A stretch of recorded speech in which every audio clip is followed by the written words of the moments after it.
د پنجاب والی دعارف وزیر د مرګ پړه پر افغانستان دولت واچوله. آیا افغانستان رښتیا هم داسې عمل کړی دی؟ د پنجاب دا خبره څومره حقیقت لري؟ دلته ټول حال ویډیو کې کتلی شئ. درنو لیدونکو سلام، وخت مو نیکمرغه. د پنجاب گورنر له دفتره ټویټ: د افغانستان ملي امنیت غوښتل منظور پښتون ووژني. د پاکستان د پنجاب ایالت گورنر چودھری محمد سرور ادعا کړې وه چې د افغانستان د ملي امنیت ادارې لومړی غوښتل چې د پښتون ژغورنې غورځنګ مشر منظور پښتون ووژني.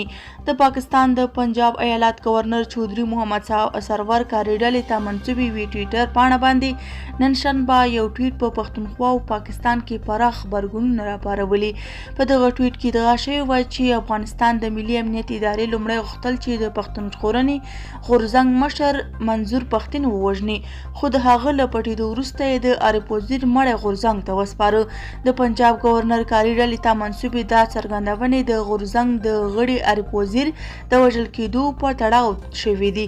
په تازه ټویټ کې همداراز تور لګول شوی و چې د دعارف وزیر په وژنه کې د غورځنګ مشران او د پاکستان د قومي اسمبلي غړي محسن داوړ او علي وزیر لاس لري. دعارف وزیر پرون جمعه د سویلي وزیرستان په وڼه کې په وسلوال برید کې ټپي او نن شنبه د اسلام آباد په پیمز روغتون کې ساه ورکړه. پر حواله رسنیو تر سختو نیوکو وروسته د پنجاب د گورنر کاري ډلې ته منسوبې ټویټر پاڼې نه دا ټویټ اوس لرې کړل شوی دی. د پښتون ژغورنې غورځنګ مشر او د پاکستان د قومي اسمبلي غړي محسن داوړ پر خپل ټویټر پاڼه باندې لیکلي: د پنجاب گورنر کاري ډله به دا ډول څرګندونو سره زهرجن تبلیغات خپروي او غواړي دا حقیقت پټ کړي چې دعارف وزیر په وژنه کې د ریاست لاس دی. ښاغلی داوړ همداراز د خیبر پښتونخوا او د پاکستان پر فدرالي حکومتونو نیوکې کړي چې تر اوسه یې د دعارف وزیر وژنه نه ده غندلې. نوموړي همداراز ویلي چې د دعارف وزیر د وژنې خبر د پاکستان په رسنیو کې سانسور کیږي. د غورځنګ یوې بلې ملاتړې او د پاکستان د پارلمان پخوانۍ غړې بشرا ګوهر پر خپله ټویټر پاڼه لیکلي چې د پنجاب گورنر دې په خپله دې څرګندونو بخښنه وغواړي او نوموړي همداراز د هغې د دندې د ګوښه کولو غوښتنه هم کړې. د دعارف وزیر مړی نن شنبه له اسلام آباده د هغه پلارني ټاټوبي د سویلي وزیرستان واڼه ته ولېږدول شو او همالته به خاورو ته سپارل کېږي.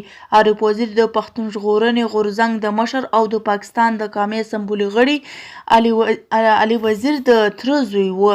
ویل کېږي چې هغه د میاشت کې د غورځنګ له نورو مشرانو سره یوځای کابل ته تللی و. هلته یې د افغان ولسمشر محمد اشرف غني د لوړې مراسمو کې ګډون کړی و.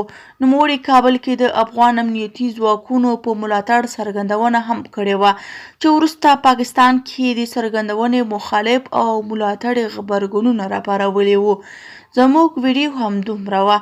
که مو خوښه شوې نو ویډیو لایک او زموږ چینل سبسکرایب کړئ. له توجه څخه مو نړۍ منندوی یم. تر بیا ښې جارې.